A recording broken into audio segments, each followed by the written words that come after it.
Let's take a look at how to make Bob Beck's electronic pulsar. The pharmaceuticals industry is one of the biggest money-making operations in the world. It may come as a shock to you, but they don't want to cure people.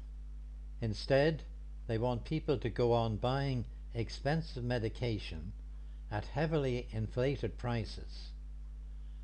Long-term health treatments are their ideal situation, as that provides them with a continuous revenue stream. Several people have come up with very effective cures for cancer and other serious illnesses, and those people have received the same unjustifiable, outrageous treatment as do the inventors of free energy devices. The pharmaceutical industry is well aware of the highly beneficial effects of colloidal silver, but they will never produce any, as they can't patent it and charge highly inflated prices for it. Consequently, they're not interested, as their only objective is to make money, and definitely not to cure people. The late Bob Beck emphasized this in his video lecture, which may still be available at the YouTube link shown here. Here is an excerpt from that lecture. For the last 5 years, he says, I have spent my own money with no government or university funding investigating a thing which is the most remarkable thing for all diseases that I have ever heard of personally, and I have been in this field for 40 years now. I have a stack of IRB studies, PCR laboratory reports from major hospitals around the United States, and until these are peer-reviewed and published, I am not supposed to show them to anyone who is not a medical doctor, because of patient confidentiality. Now, many of you have read that there is no cure for AIDS. That is an absolute lie. There has been a perfectly workable 95% accurate cure for HIV and cancer and herpes and hepatitis and Epstein-Barr and about a dozen other incurable diseases, which was invented on March the 11th, 1990 at the Albert Einstein College of Medicine in New York City by Drs. Kelly and Wymans. And what happened to this breakthrough, which is far more important than penicillin, antibiotics, anything you can name? It has been suppressed. And why has this information been withheld from you? Information which you can easily prove for yourself. Don't take my word here for anything. Check it out.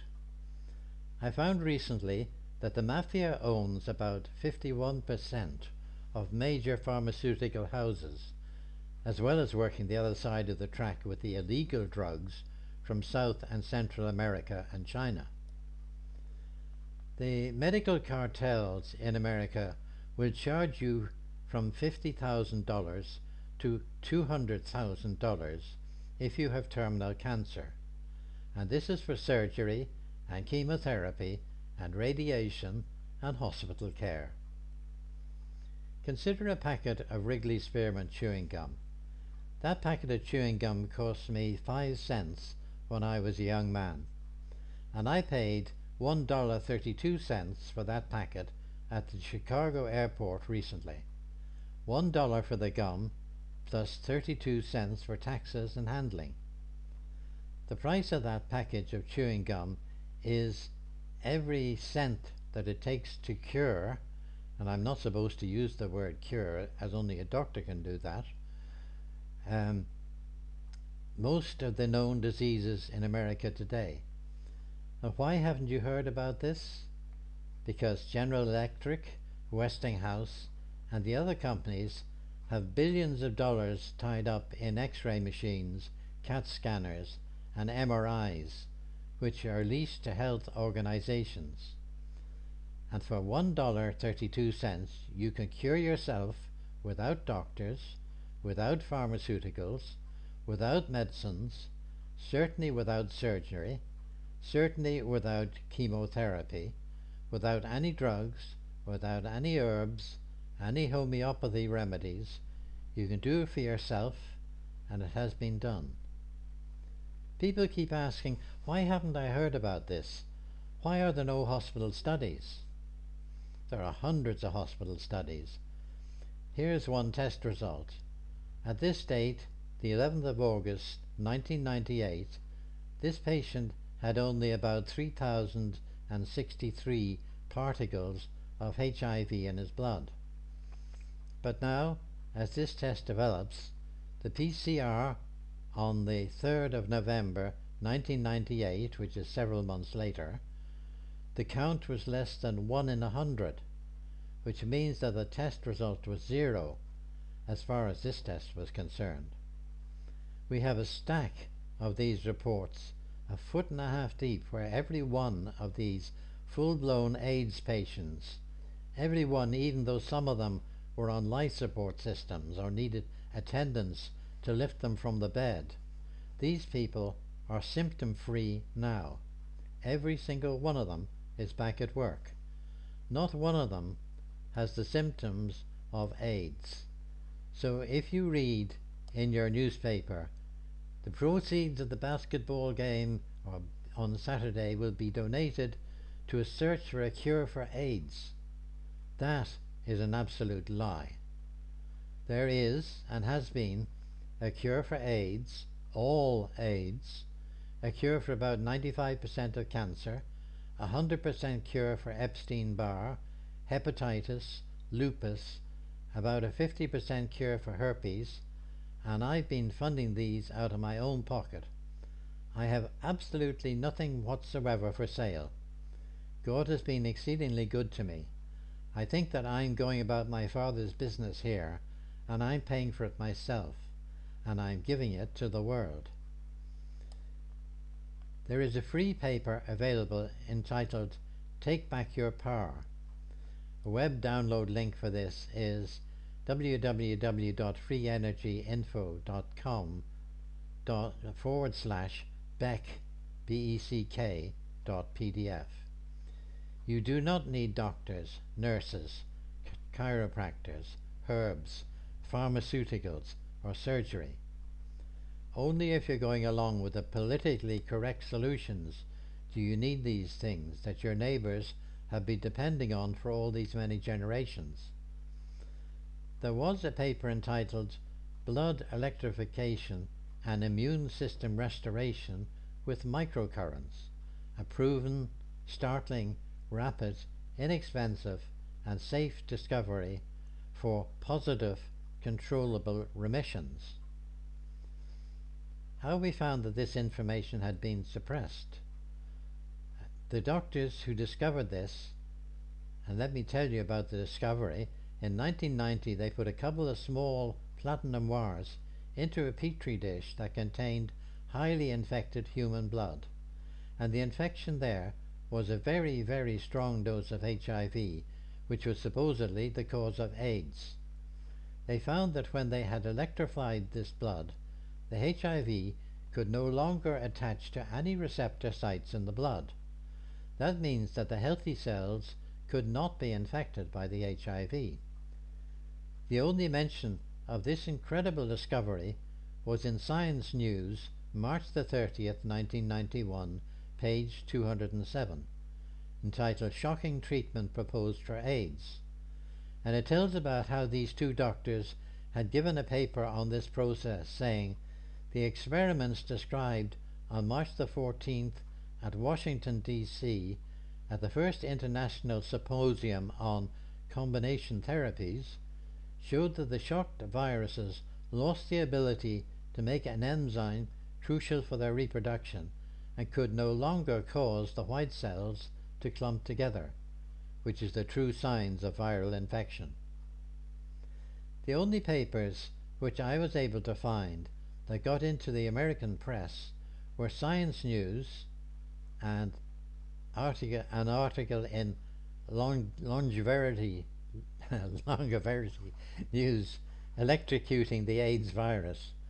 But what happened in the longevity article, which was December 1992, page 14, was that Dr. Colley said it will be 15 years before this process is ready for human experimentation. We have been doing it sub rosa with patient consent for over 5 years here, and we have the test results to prove it. When I was lecturing to a room of about 800 people, an 80-year-old man came up and said, "Bob, I was sent home. My cancer had metastasized all through my system. I was told to go home and make my will, as I had, at the most, about 2 or 3 weeks to live. I went home and I made my will, and I saw your article in some magazine, and I did it. I am now free of all cancer. My biopsies are clean. My CAT scans are clean. I went back to work, and being an attorney, I had to work 16 hours per day to catch up on all the work I had missed while I was in intensive care. Now I'm jogging 3 miles per day." We have had women who have had lupus for about 10 years, barely able to make it from the couch in front of the television to the bedroom. They are back in the malls now, spending their money, walking around, and able to hold jobs full time. Do any of you know Linda Wright? She brought in a clean blood test one day and said, "My doctor had to send this to 2 different labs. He's never seen a person with clean blood after that person had lupus." We have dozens of these people, and not one of these people went to the doctor for the cure, except for the people who are on this institutional review board study at a hospital in Huntington Beach and Newport Beach, California. Bob says, "My blood pressure when I started this averaged 219 over 190 and was borderline diabetic with blood sugar 425 to 475. Today, my blood pressure is 130 to 140 over 70 to 75, and after just 3 weeks my blood sugar had dropped to 150, which at that time was considered normal." Bob Beck's PDF document is attached to the end of this document. It is perfectly possible to make one of his pulsar units. I've done that. He has had more than one design, and the design shown here is his latest solid-state version. And while it looks complicated, it really isn't. Here is his circuit, which can be built on a small piece of strip board, often called Vero board. This is the circuit here. It's very simple. You're using 3 small 9-volt batteries to power it. They're PP3 type batteries. There's an on-off switch which is mounted on a small plastic box which contains the circuit board and the batteries, and attached also to that plastic box is the output 3.5mm socket. There is also attached to it a variable resistor which allows you to adjust the level of the treatment. On the board there are only 11 items. There's 1, 2, 3, 4, 5 quarter-watt resistors, very small, very cheap. There is a 100 nanofarad capacitor. There is also a 22 microfarad capacitor, and there's a light emitting diode. There are 2 Zener diodes. The Zener diodes and the light emitting diode are just indicators. They're not essential to the operation at all. And then there is 1 integrated circuit. This is very straightforward. It's not difficult to build, and it's not difficult to understand. This is the circuit diagram here. You've got the 3 batteries feeding 2 identical resistors, which gives you a tap voltage which is half the voltage of the batteries. That is fed to the integrated circuit itself. The integrated circuit is a very nice one. It's called the LM358. It's very high performance. very forgiving in voltage levels, and extremely powerful. There's two high gain comparator circuits in it, and it is also very cheap. The output from that is fed to a variable resistor to allow you to adjust the level. There's at least 820 ohms between the integrated circuit and the output socket, and the output socket then gets passed to two electrodes which you attach to your wrists.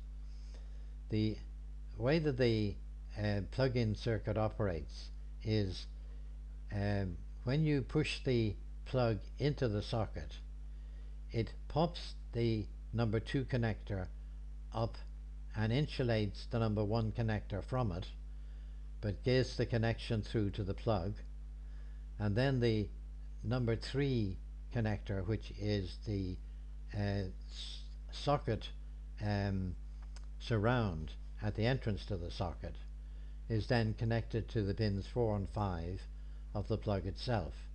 The plug has only got two outer pins, pin 4 and pin 5. When the plug is not inserted into the socket, pin 1 connects to pin 2 and pin 3 is not connected to anything. When the plug is inserted, then pin 1 is isolated, pin 2 is connected to the plug pin 4, and pin 3 is connected to the plug pin 5. The Beck circuit is connected to the output socket like this.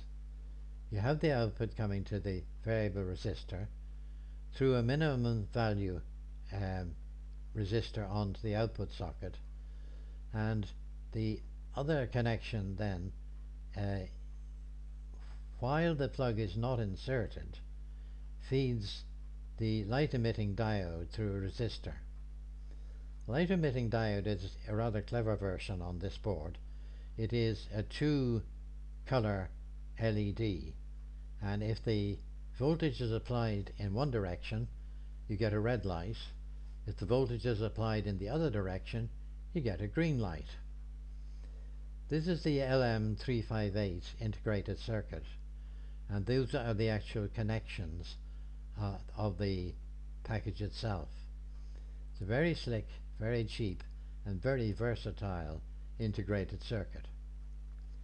Just to see how it's operating, you have it feeding through to the circuitry itself, which is one of the comparators inside the chip, which feeds on to the second comparator inside the chip, which just passes it straight on out to the feed to the socket. The output from the first amplifier, or should I say comparator, inside the integrated circuit is on pin 1, and it can supply a large amount of current if a large current is ever needed. That output goes straight to one of the jack socket connections. When the oscillator circuitry is connected, the first amplifier causes the voltage on pin to go low.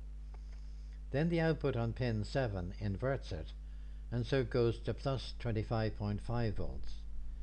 You'll notice that while the overall voltage of 25.5 volts is applied again to the jack socket, the polarity is now reversed, achieving what the relay version circuit does, although 1.5 volts is lost in the process.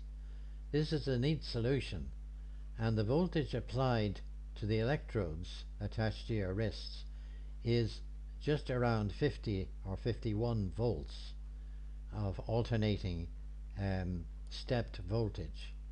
It's a very neat system and gives you a very large voltage range from such small operation batteries.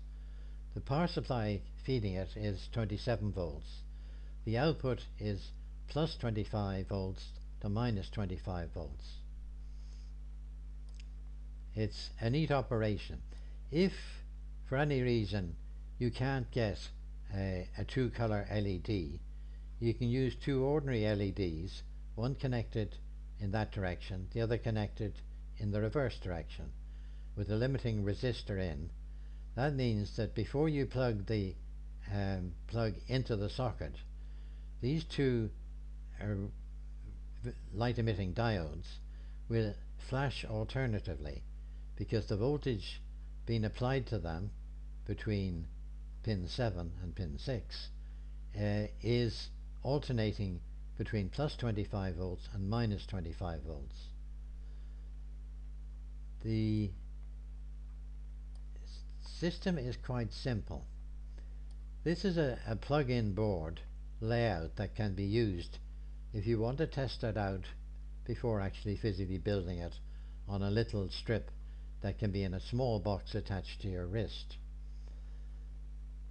I should mention that where capacitors are involved, you can use any capacitor with the same capacitance and a higher voltage.